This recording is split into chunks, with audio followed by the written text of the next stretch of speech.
Hello everyone, and welcome back to another session of Dark Souls 2 PvP and another weapon showcase.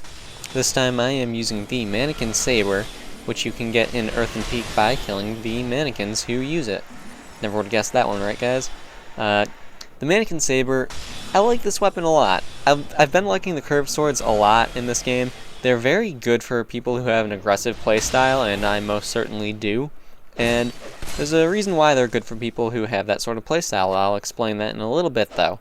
Getting started with the Manikin Sabre, it has a strength requirement of 6 and a dexterity requirement of 19. It has a D scaling in strength and a B scaling in dexterity. The physical base damage of this weapon is 215, and for me its attack rating is 352 with a Ring of Blades plus 2. So that's a 302 without it, and that's right around average for what you would expect of a curved sword to have.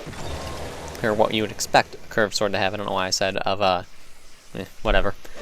The counter strength of the weapon is 110, which is average. Its poise damage is 15 per hit, which is exactly what you would expect for a curved sword, and the weight is 2.5 units, so it's very light. Exactly what you would expect for a curved sword. It's a very straightforward curved sword, which is strange to say, but it's right around the average for everything as far as the curved swords are concerned. It's a standard curved sword. That's really all it is. And I don't know what it is about this weapon, but for some reason I really like this one more than the Falchion. I don't know why. It's shorter, it's got the same moveset. There's just something about it that I like more. I don't know what it is, I can't place it. But anyway, the pros and the cons of the weapon. I would have to say that the biggest pro of this weapon would be one of two things. It would probably be either the swing speed, considering how fast it is and how good it is at interrupting attacks. That's definitely a huge pro of the weapon. Or it would be the fact that its moveset is very, very good for aggressive players, as I said earlier. Now, the reason I'm saying that, its moveset's good for aggressive players for a few reasons. One, it's very good at chasing people down. As you saw a few fights earlier, there was a guy who was running around quite a bit, and I chased him down and just didn't give him a second to breathe. And that's a really good thing. That's something I like with weapons. When you are able to use them in a way that makes people sort of panic and doesn't give them room to attack. I mean, I'm not talking about infinitely stun locking or anything, that's just stupid.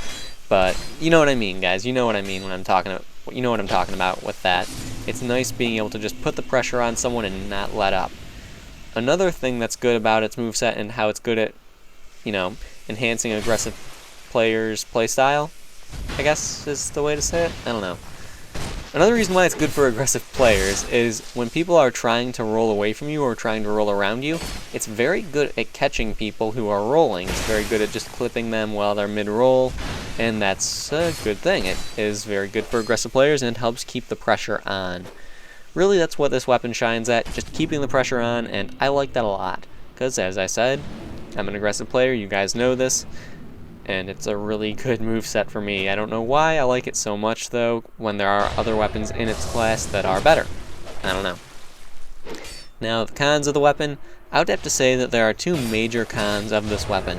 The first off would be its damage output, but it really does make up for that in its ability to combo and its ability to interrupt attacks. That's really my opinion with that. The damage output, definitely it could be better, but it's manageable. Very, very easily manageable. It's not really a huge deal, and that's okay with me. I mean, right here, this guy's wearing smelter armor, and I am able to pull off some really nice combos and get a good amount of damage built up over a short amount of time. I mean, yeah, 4 swings is what it took, but he was stunned, and he decided he would try and swing instead of, rolling away. That would have been the smart thing to do, but I was able to interrupt his attack, and didn't really work out so well for him. So, as I was saying, aggressive playstyle. Good things happen. Other than that, the other con of the weapon, I would have to say would be its reach. Now, this is a relatively short curved sword. Yes, it's not the shortest. That would belong to the Monastery Scimitar. That title belongs to it.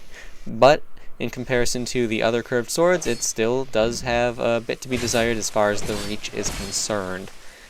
Overall, not really a huge crisis. You just got to be up close and personal with your opponent. I mean, it can be a bit of a hassle if they're using a halberd, a spear, an S stack, but in most cases you won't have too much of a problem. Other good things about the weapon, though, that I forgot to mention earlier, I would have to say that its parry windows when you're two-handing it, fantastic. It's very, very easy to parry with a two-handed curved sword. I mean, we all know how the Monastery Scimitar is. It's not quite on that level, but it's definitely up there with how good it is for parrying. So that's something to keep in mind as well. Anyway, this is the last fight. I hope you guys enjoyed the video, found it helpful in one way or another. Please like, subscribe, and all of that good stuff, and I will see you guys next time.